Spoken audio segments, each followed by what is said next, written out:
Yüksek beta, kısa süreli hayatta kalma mekanizması, uzun süreli stres ve dengesizlik kaynağı. Acil durumlar her zaman beyinde giderek artan elektrik aktivitesi ihtiyacı yaratır. Doğa potansiyel olarak tehlikeli durumlara hızlı odaklanabilmemiz için bizi savaş ya da kaç tepkisiyle donatmıştır. Kalbin, ciğerlerin ve sempatik sinir sistemin güçlü psikolojik tahriki, psikolojik evrelerde dramatik bir değişikliğe sebep olur. Algımız, davranışlarımız, tutumlarımız ve duygularımız tamamen değişir. Bu tip bir dikkat normalde kullandığımızdan çok farklıdır. Bizim büyük bir bellek bankası olan çıldırmış bir hayvan gibi davranmamıza sebep olur. Dikkat terazisinin ibresi dış çevreye yönelir ve aşırı odaklı bir zihin evresi yaratır. Kaygı, endişe, acı, keder, hayal kırıklığı, korku, hatta zihnin rekabetçi evreleri kriz anında yüksek aralıklı beta dalgalarını kontrole getirir. Kısa vadede bu tüm organizmalara fayda sağlar. Bu dar, aşırı odaklı dikkat aralığının kötü bir tarafı yoktur. İşi hallederiz çünkü bu aralık bizim pek çok şey başarmamıza olanak verir.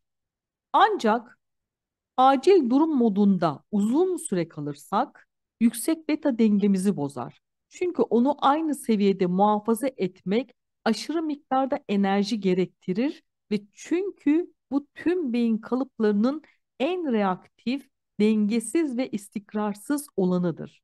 Yüksek beta kronik ve kontrolsüz olduğunda beyin sağlıklı aralığın ötesine geçer. Ne yazık ki yüksek beta toplumun büyük bir bölümü tarafından aşırı miktarda kullanılır. Biz insanlar takıntılı veya zorlayıcı, uykusuz veya kronik olarak yorgun, kaygılı veya depresyondayız. En güçlü olmak için zoraki bir şekilde her yolu deniyor ya da çaresizce güçsüz hissetmek için acımıza sıkıca tutunuyor, zirveye tırmanmak ya da koşulların mağduru olmamak için birbirimizle rekabet ediyoruz.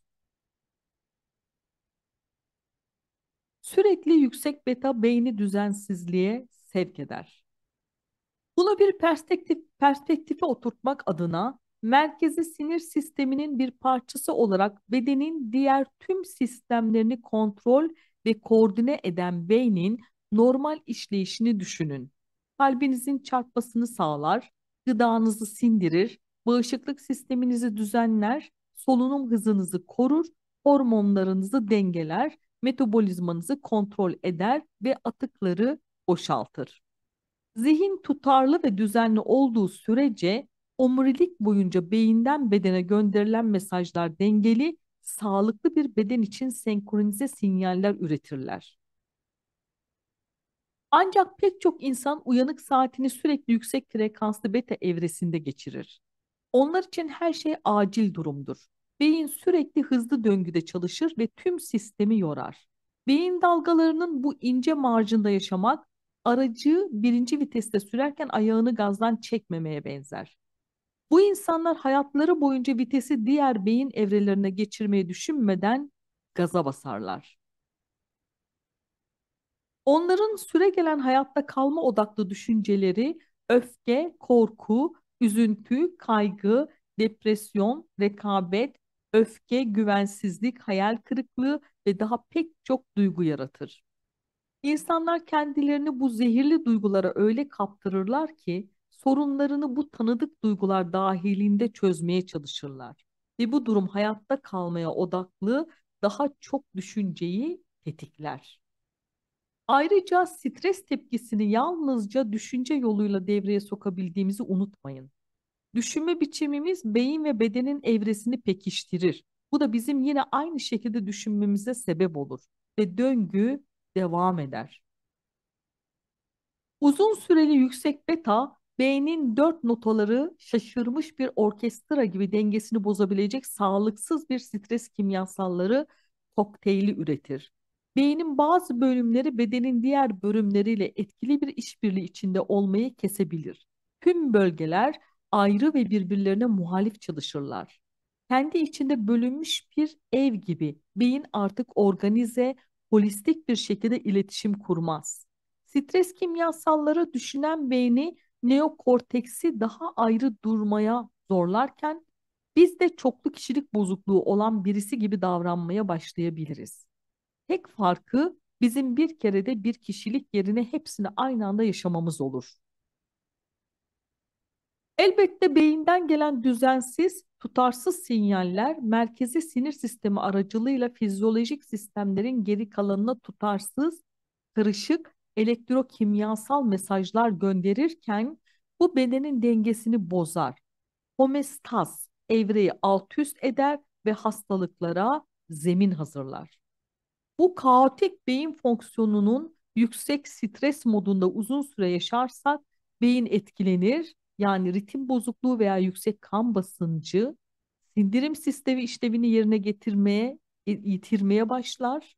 Yani sindirim sorunları, reflü ve diğer ilişkili semptomlar belirir ve bağışıklık sistemi zayıflar. Yani soğuk algınlığı, alerjiler, kanser, romatizma ve daha fazlası.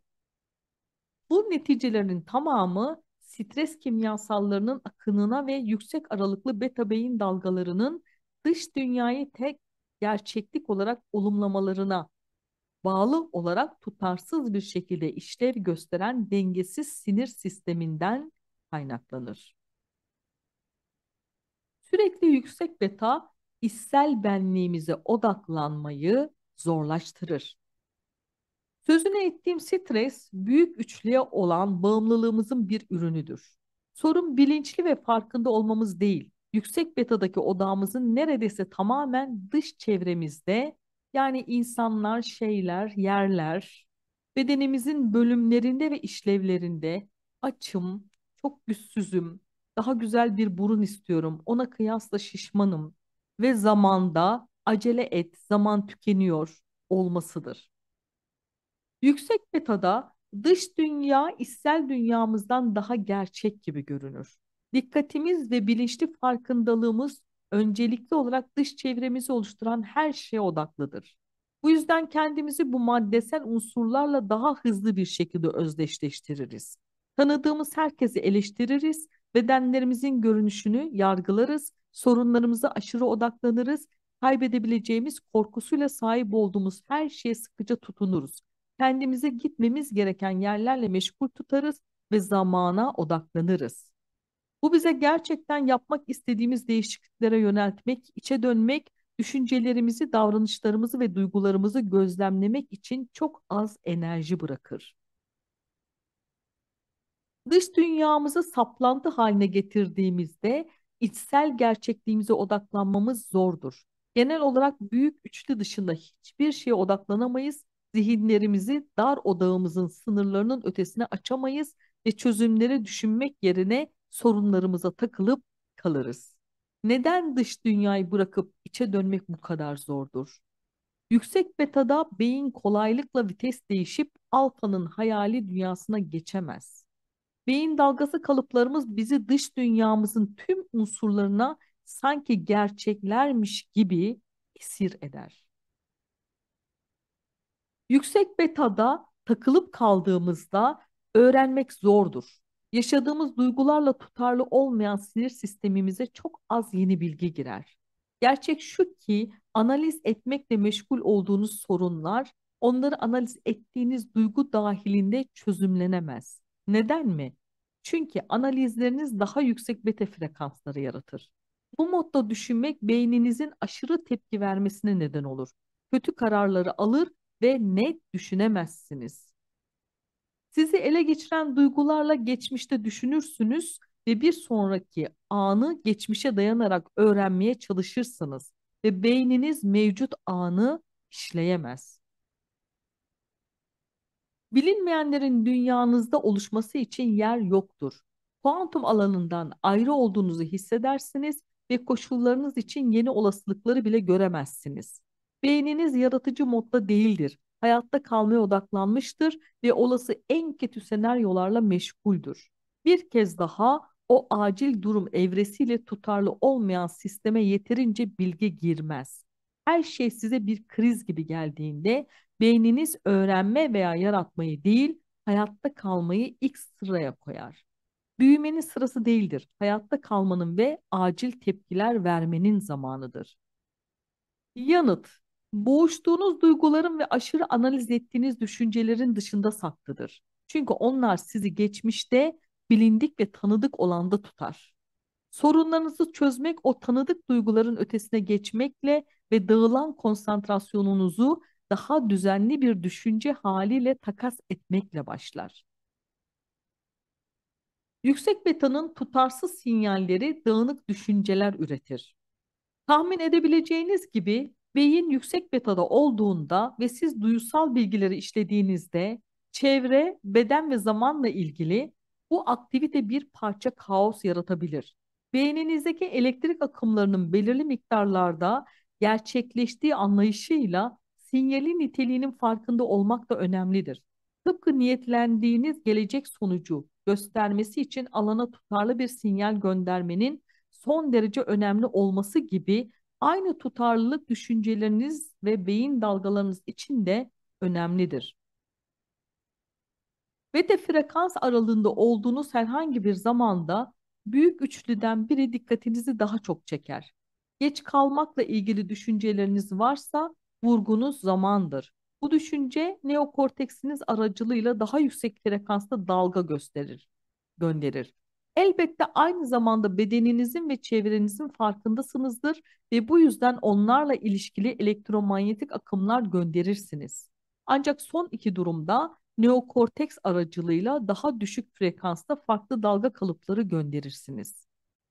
Zamana odaklı beyin dalgalarınız farklı kalıplar gönderir. Çevre odaklı beyin dalgalarınız farklı kalıplar gönderir. Beden odaklı beyin dalgalarınız da tamamen farklı kalıplar gönderir. Eş zamanlı olarak bu büyük üçlünün tamamına odaklanmaya çalışarak ortaya çıkan dağınık dikkat de tamamen farklı beyin dalgası kalıpları yaratır.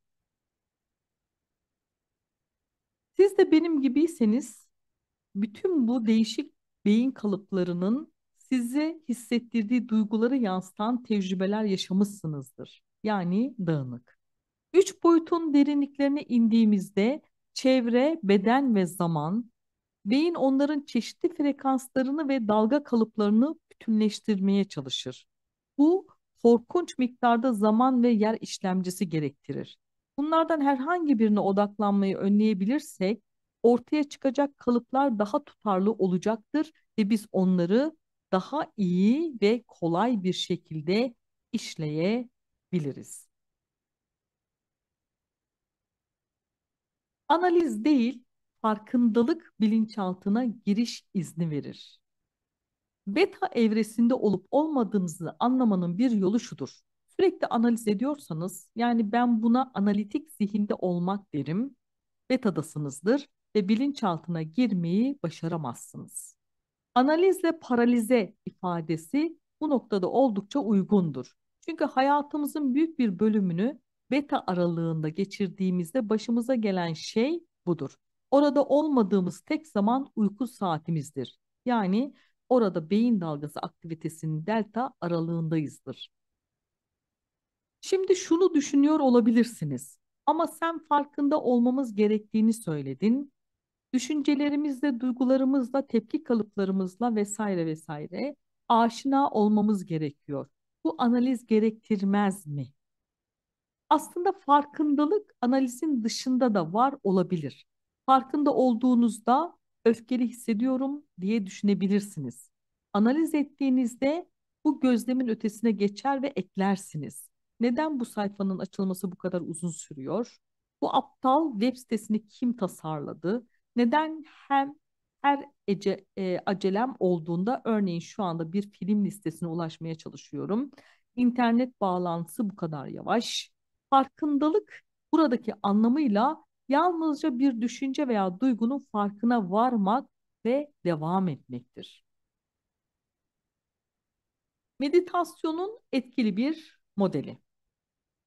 Şimdi çocuk ve yetişkinlerdeki beyin dalgaları ile ilgili bazı temel bilgilere değindiğimize göre bu temel meditatif süreci anlamanıza yardımcı olmak için etkili bir model sunacaktır. Çocukların beyin dalgası kalıpları üzerine yapılan çalışmalar sayesinde doğduğumuz zaman tamamen bilinçaltı dünyasında yaşadığımızı biliyoruz. Pozitif özdeşleştirmeye bir örnek vermek gerekirse, bir bebek aç veya rahatsız olduğunda ağlar. Annesinin dikkatini çekmek için iletişim kurmaya çalışır. Ebeveyn çocuğu emzirerek ya da bezini değiştirerek karşılık verdiğinde bebek içsel dünyasıyla dış dünya arasında önemli bir bağlantı kurar. Ağlamayı beslenmek veya rahat etmekle özdeşleştirmesi için yalnızca birkaç tekrar yeterlidir. Bu bir davranışa dönüşür. Negatif özdeşleştirmeye bir örnekse 2 yaşındaki bir çocuğun parmağını sıcak ocağa değdirmesidir. Harici olarak gördüğü nesneyi ocak, içsel olarak hissettiği acıyla özdeşleştirir ve birkaç denemeden sonra değerli bir ders öğrenir. Her iki örnekte de çocuğun bedendeki içsel kimyasal değişimi fark ettiği an iyi veya kötü olsun, beynin dış dünyada bu değişime sebep olan şeye odaklandığını söyleyebiliriz. Bu tip özdeşleştirme ve çağrışımlar yavaş yavaş pek çok alışkanlık, beceri ve davranış geliştirmeye başlar. Öğrendikçe 6 ila 7 yaşları dolaylarında beyin dalgaları alfaya geçtikçe çocuk analitik ya da eleştirel zihni geliştirmeye başlar. Çoğu çocuk analitik zihin gelişimini genelde 7 ile 12 yaşları arasında tamamlar. Meditasyon bizi analitik zihnin ötesine, bilinç altına götürür. Çoğu zaman yetişkinler bilinçli olduklarında analitik zihinleri her zaman çalışır. Bu yüzden bir beta dalgaları aleminde işlev gösterirler.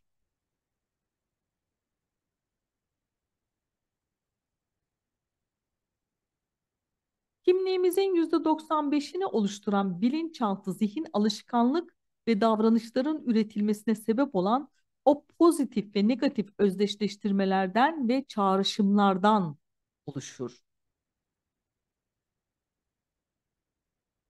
Meditasyon bilinçli ve bilinçaltı zihinler arasında kapı açar. Tüm o istenmeyen davranış ve alışkanlıkların bulunduğu bilinçaltının işletim sistemine girmek için meditasyon yapar ve onları yaşamlarımızda bizi destekleyecek pozitif türevleriyle değiştiririz. Meditasyon bizi betadan alfaya ve teta beyin dalgası evrelerine götürür. Gelin, bedenle, çevreyle ve zamanla olan özdeşleştirmenizin ötesine geçebilmeniz için vites değiştirip diğer beyin dalgası evrelerine geçmeyi nasıl öğrenebileceğinize bakalım. Beynin ve bedenin yüksek hızdaki uyanıklığını yavaşlatıp onları daha rahat, düzenli, sistemli bir beyin dalgası kalıbına taşıyabilirsiniz. Dolayısıyla beyin dalgalarınızı bilinçli olarak o yüksek frekanslı beta evresinden alfa ve teta evrelerine geçirmeniz mümkündür. Yani kendinizi beyin dalgalarının ibresini yukarı çıkarmak veya aşağı indirmek üzere eğitebilirsiniz. Bunu yaptığınızda gerçek kişisel değişimin kalıplarını açarsınız. Hayatta kalma modunda yaşamaya verilen tepkilerle meydana gelen sıradan düşünce tarzınızın ötesine geçer ve bilinçaltı zihnin dünyasına girersiniz. Meditasyon sırasında bedenin duygularını aşarsınız, artık çevrenin merhametinde olmazsınız ve zaman kavramını yitirirsiniz. Bir kimlik olarak sizi unutursunuz. Gözlerinizi kapadığınızda dış dünyadan gelen girdiler azalır ve neokorteksinizin düşünecek ve analiz edecek daha az materyali olur. Sonuç olarak analitik zihin sinmeye başlar ve neokorteksteki elektrik aktivitesi azalır. Sonra rahatlamış bir şekilde dikkatinizi verdiğinizde, konsantre olduğunuzda ve odaklandığınızda neokorteksin geri kalanındaki sinaptik ateşlemeyi azaltan ön lobu otomatik olarak devreye sokarsınız. Bu yüzden beyinde yer ve zamanı işleyen devrelerin hacmini de azaltırsınız. Bu beyin dalgalarınızın yavaşlayıp alfaya geçmelerini sağlar. Şimdi bu bir hayatta kalma modundan daha yaratıcı bir evreye geçersiniz ve beyniniz doğal bir şekilde kendini daha düzenli, tutarlı bir beyin dalgası kalıbına kalibre eder. Meditasyonun sonraki adımlarından biri, pratiğe devam ettiğiniz takdirde bedeniniz uykudayken ama zihniniz uyanıkken teta dalgası frekansına geçmektir. Burası sihirli topraklardır. Şimdi bilinçaltının daha derin bir sistemi içindesinizdir ve o negatif çağrışımları daha pozitif olanlarla değiştirebilirsiniz. Bedeninizi zihin olmaya koşullandırdıysanız ve zihniniz uyanıkken bedeniniz bir şekilde uykudaysa beden zihinden direnç görmediğinizi söylemek mümkündür. Teta'da kontrol bedende değildir ve siz özgürce hayal kurar, bilinçaltı programları değiştirir ve sonunda tamamen engelsiz bir yerden yaratabilirsiniz.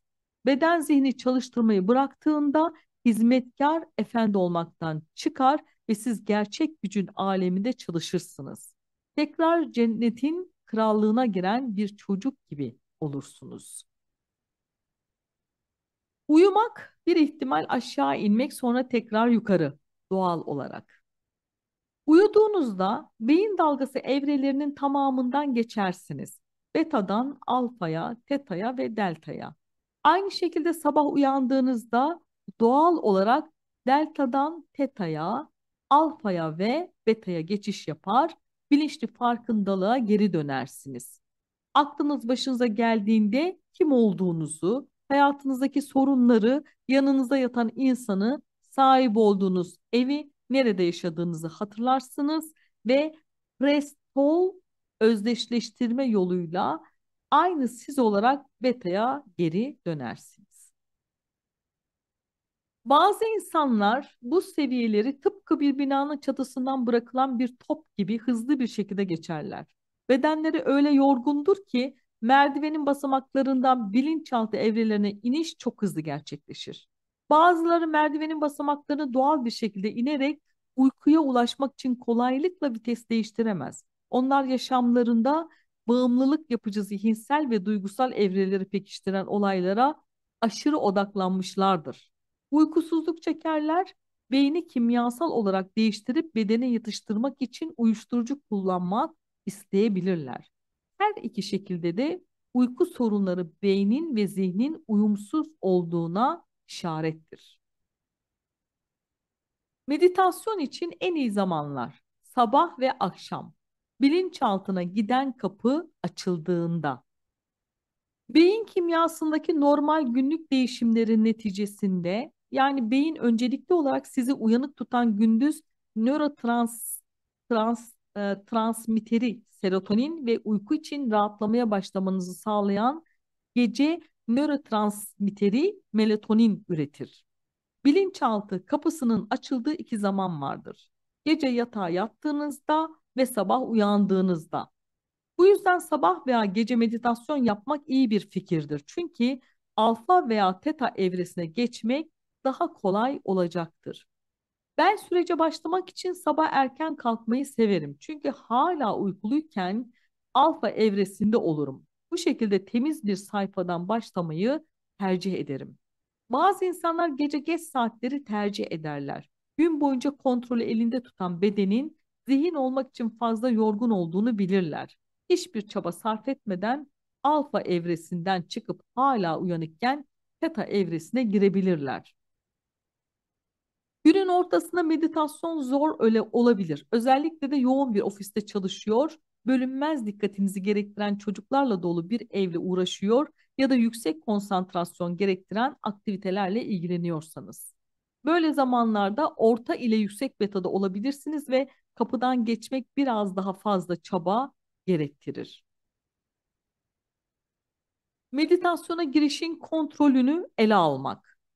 İçe dönük, derin düşünce odaklı uygulamalar zihni, bedeni ve beyni saplantıya dönüştürdüğünüz gelecek bir olayla ilgili strese sokmak yerine mevcut anda olmaya zorlar. Meditasyon aynı zamanda beden zihin çapasını geçmişten alır ve sizi benzer bir yaşama esir eden duygulardan özgürleştirir. Meditasyondaki amaç bir binanın çatısından aşağı bir yaprak gibi yumuşak ve istikrarlı bir şekilde düşmektir. Önce kendinizi bedene rahatlama izni vermek ama zihni odakta tutmak için eğitirsiniz. Bu beceride ustalaşmaya başladığınızda nihai amaç zihniniz uyanık veya aktif kalırken bedeninizin uykuya dalmasını sağlamaktır. Uyanık bilinç beta ise yani stres seviyenize bağlı olarak düşükten yükseğe, omurganızı dik tutmak için dimdik oturduğunuzda, gözlerinizi kapadığınızda, bir dizi bilinçli nefes aldığınızda ve içe döndüğünüzde doğal olarak sempatik sinir sisteminden parasempatik sinir sistemine geçiş yaparsınız. Fizyolojinizi acil durum koruma sisteminden yani savaş, kork, kaç, uzun süreli inşa projeleri için içsel koruma sistemine yani büyüme ve onarım değiştirirsiniz. Beden rahatlarken beyin dalgası kalıplarınız doğal olarak alfaya geçmeye başlayacaktır. Doğru yapıldığı takdirde meditasyon beyninizi daha tutarlı ve düzenli bir dalga kalıbına sokar. Büyük üçlüye odaklanmayı bırakır, hiç kimse, hiçbir şey ve zamansız olursunuz. Şimdi bağlı, bütün ve dengeli hissetmeye başlar ve güven, neşe, ilham gibi daha sağlıklı, yüce duygular hissedersiniz. Tutarlılık için orkestra etmek. Zihin tanımımız iş başındaki beyin ya da beynin farklı bilinç akımları işlediğindeki aktiviteleri ise o zaman meditasyon doğal olarak daha senkronize, daha tutarlı zihin evreleri üretir. Öte yandan beyin stresli olduğunda elektrik aktivitesi kötü çalan müzik enstrümanlarından oluşmuş koca bir orkestra gibidir. Zihin ritimsiz, dengesiz ve detone olur. İşiniz bir başyapıt çalmaktır. Bireysel müzik enstrümanlarının değerlerinden daha çok duyulması gerektiğini düşünen bu düzensiz, egosantrik, kibirli üyelerden oluşmuş bu orkestrada ısrarcı olursanız ve eğer birlikte çalışmaları ve sizi takip etmeleri konusunda ısrarcı olursanız, liderleri olarak size teslim olacakları ve bir takım olarak hareket edecekleri bir an gelecektir. Beyin dalgalarının daha senkronize oldukları, betadan alfa ve teta'ya geçtikleri an budur. Daha fazla bireysel devre düzenli bir iletişim kurmaya başlar ve daha tutarlı bir zihin oluştururlar. Farkındalığınız dar görüşlü, aşırı odaklı, saplantılı, bölümlere ayrılmış, hayatta kalma düşüncelerinizden daha açık, rahat, holistik, mevcut, düzenli, yaratıcı ve basit düşüncelere kayar. Bu yaşamamız gereken doğal olma halidir. Beynin uyum içinde çalıştığı anda olduğu evreye, tutarlılığa ya da eş zamanlılık denen şeye bakın. Bunu şöyle düşünün. Birlikte hareket eden birlikte bağlanır. Tutarlı beyin iyileşmeye zemin hazırlar. Beyinden bedene gönderilen bu düzenli, yeni, senkronize sinyal tüm farklı sistemleri bir dengede buluşturur. Kardiyovasküler sistem, sindirim sistemi, bağışıklık sistemi ve diğerleri tutarlı bir şekilde hareket eder. Sinir sistemi kendini yeniden kalibre ederken hayatta kalmak için gereken enerjinin tamamı şimdi yaratmak için kullanılabilir. Beden iyileşmeye başlar. Örneğin konferanslarımdan birine katılan Jose bana ilk kez 20'li yaşlarındayken meditasyon yaptığını anlattı. O günlerde sol elinde zeytin büyüklüğünde 10 adet sihir vardı. Sihirlerinden öyle utanıyordu ki o elini genelde cebinde saklardı. Bir gün biri Joe'ye meditasyonla ilgili bir kitap verdi. Kitap ona yalnızca nefesine odaklanmasını ve zihninin bedeninin sınırlarının ötesine yayılmasına izin vermesini söylüyordu. Bir gece yatmadan önce bu süreci denemeye karar verdi. Dakikalar içinde aşırı odaklı, gergin bir evreden daha engin, açık, odaklı bir evreye geçti. Tanıdık kişiliğini bırakıp tipik düşünce ve duygularından başka bir şeye dönüştükçe Tanıdık egonun şekillendirdiği alışılagelmiş rastlantısal düşünce kalıplarından daha engin bir benlik hissine ulaştı. Bu olduğunda bir şeyler değişti. Ertesi sabah Jose uyandığında elindeki sihirlerin hepsi kaybolmuştu. Şoke olmuş ve sevinçten havalara uçmuş bir halde delilleri bulmak için örtülerin altına baktı ama hiçbir şey bulamadı. Sihirlerin nereye kaybolduklarını bilemediğini söyledi. Ona geldikleri kuantum alanına geri döndüklerini söyledim. Bedeninde düzeni koruyan evrensel zekanın doğal olarak her zaman yaptığı şeyi yaptığını, daha tutarlı bir zihin yansıtmak için daha çok düzen yarattığını söyledim. Yeni subjektif, tutarlı zihni objektif, tutarlı yüksek zihinle örtüştüğünde içindeki yüce güç iyileşmeyi sağladı. Jose yolundan çıkıp hiç kimse, hiçbir şey ve zamansız olduğunda, kendini unuttuğunda odağı sürekli düzensizlikten sürekli düzene, hayatta kalmadan yaratılışa, gerilmeden enginleşmeye, tutarsızlıktan tutarlılığa geçti. Sonra sonsuz bilinç bedeninde düzeni tekrar sağladı ve Jose iyileşti. Meditasyon artı eylem. Bir kadının yoksulluktan çıkış bileti. Atölye çalışmalarımda katılımcılara sık sık şaşırtıcı mücadele hikayelerini paylaşmalarını söylerim. Montreal, Quebec'te bir terapi uzmanı olan Manikue yakın zamanda kendi etkileyici tecrübesini paylaştı. Yetişkinlik hayatının büyük bir bölümünde Manukue bilinçaltında neredeyse sürekli bir yoksunluk evresinde yaşamıştı. Yeterince parası yoktu, yeterince enerjisi yoktu, istediği şeyler yapmak için yeterince zamanı yoktu. Şimdi oldukça zorlu bir süreçten geçmekteydi. Ofis kirası ciddi anlamda artmıştı. Yani evi bir ofis barındırmayacak kadar küçüktü. Parasızlıktan o ve kocası oğullarını istediği üniversiteye gönderemiyor, çamaşır makinesinin değişmesi gerekiyordu ve durgun ekonomi pek çok müşterisinin ona gelmekten vazgeçmesine sebep olmuştu. Bir gün bu kitapta öğreneceğiniz meditasyonu yaparken ve yaşam tercihleri üzerine düşünürken Monique'ye normalde yaptığı şeyleri yapmaya, bir sözde pozitif başıma gelmedik kalmadı ama daha kötüsü de olabilirdi zihniyetiyle çaba gösterip zorlukları atlatmak, devam edemeyeceğini fark etti. Sorunlarına her zaman bir yoksunluk perspektifinden çözüm aradığını ya da bu noktadan kararlar verdiğini fark etti. Zamansızlık, parasızlık, enerjisizlik. Manukwe bu olma halini ezberlemişti. Yoksulluk onun kişiliği olmuştu.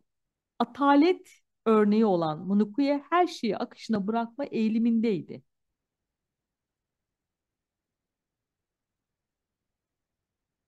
İroğlu da bir şekilde hastalarının tam da bu nitelikleri aşmasına daha proaktif ve daha az tepkisel olmalarına yardımcı oluyordu.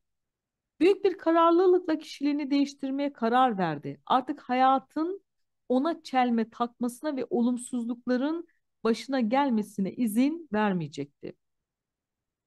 Daha sonra Maniku'ya kim olmak, nasıl düşünmek ve ne hissetmek istediğine dair bir şablon yarattı. Kendini tüm kararlarını bir enerji, zaman ve para bolluğu içinde alan bir kadın olarak hayal etti. En önemlisi onun bu kişi olma hedefi, vizyonu kadar netti. Artık kim olmak istemediğini biliyordu ve yeni benliğini nasıl düşüneceğine, hissedeceğine ve davranacağına dair belirli planları vardı. Bu kadar güçlü bir karar aldığımızda ve yeni gerçekliğimizin nasıl olacağına dair kesin bir niyetimiz olduğunda bu düşüncelerin netliği ve tutarlılığı onlarla örtüşen duygular yaratır. Sonuç olarak içsel kimyamız, nörolojik makyajımız değişir. Yani eski sinaptik bağlantıları budar ve yenilerini filizlendiririz. Ve genetik kodumuzu farklı bir şekilde ifade ederiz. Manukuye hayatını bolca parası olan, bolca enerjisi olan ve her ihtiyacı karşılanan birinin perspektifinden yaşamaya başladı. Kendini harika hissetti. Endişeler listesindeki tüm sorunlar kaybolmadı elbette. ama farklı bir zihin evresinden yaşama konusunda giderek daha başarılı oluyordu. Bu kesin karardan haftalar sonra Manikuye günün son hastasıyla seanstaydı. Fransa'da yetişmiş bu kadın her ay ailesinin nasıl Fransız lotosunda bilet aldığını ve bu geleneğin nasıl hala devam ettiğini anlatıyordu. O akşam Manikuye eve dönerken lotoyu düşünmüyordu. Sınırlı finansal kaynaklarıyla lotonun gereksiz bir harcama olduğuna inanarak hayatında hiç loto oynamamıştı. Benzin almak için durdu, para ödemek için içeri girdi ve tezgahta çeşitli loto oyunlarının kartlarını gördü. İşgüdüsel bir şekilde bolluk içinde yaşayan yeni Manikuye'nin şansını deneyebileceğini düşünerek bir bilet aldı. Manikuye pizza restoranına uğrayıp eve döndüğünde loto biletini çoktan unutmuştu. Pizzayı aldı, kutudan dışarı biletine yağ sızdığını ve yolcu koltuğunda leke bıraktığını fark etti. Kutuyu loto biletiyle birlikte yemek masasına koydu. Ailesine onsuz yemeye başlamalarını ve onun garajda koltuktaki lekeyi temizleyeceğini söyledi. Manikuye koltuktaki lekeyi silerken kocası koşarak garaja geldi. Buna inanamayacaksın. Loto biletin kazandı. Şimdi kuantum alanı karşılık verdiğinde bunu tahmin edemeyeceğiniz şekillerde yaptığını hatırlarsınız. Belki de şimdi elbette milyonlar kazandı ve sonsuza dek mutlu yaşadılar diye düşünüyorsunuzdur. Tam olarak değil. Manikuya 53 bin dolar kazandı. Mutlu muydu?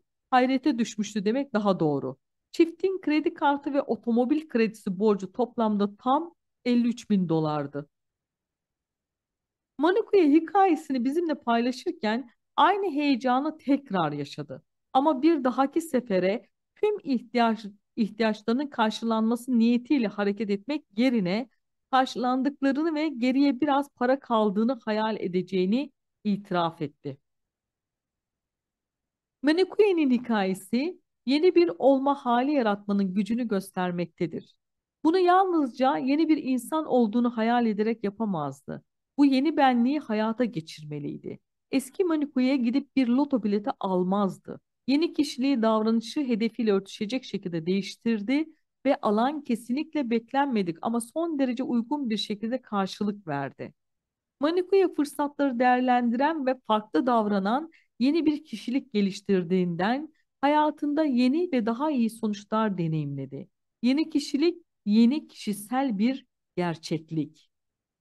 Elbette yaşamınızı değiştirmek için lotodan para kazanmak zorunda değilsiniz. Ama eski benlik olmaktan vazgeçmek, o bilinçaltı programlarının bulunduğu işletim sistemine girmek ve sonra yeni bir benlik için net bir tasarım planlamak zorundasınız. Tutarlı beyin, onu sokaklara taşımak. Bu bölümü kapatmadan önce Evolving Your Brain adlı kitabımda söz ettiğim bir konuya değinmek istiyorum. Madison'daki Wisconsin Üniversitesi'nde çalışmış Budist rahipler, bu süper meditasyon ustaları çoğumuzun becerilerinin de ötesinde bir tutarlı beyin dalgaları evresine geçebiliyordu. Sevgi dolu şefkat ve merhamet düşünceleri üzerine meditasyon yaptıklarında gönderdikleri sinyalin tutarlılığı neredeyse alışılmışın dışındaydı.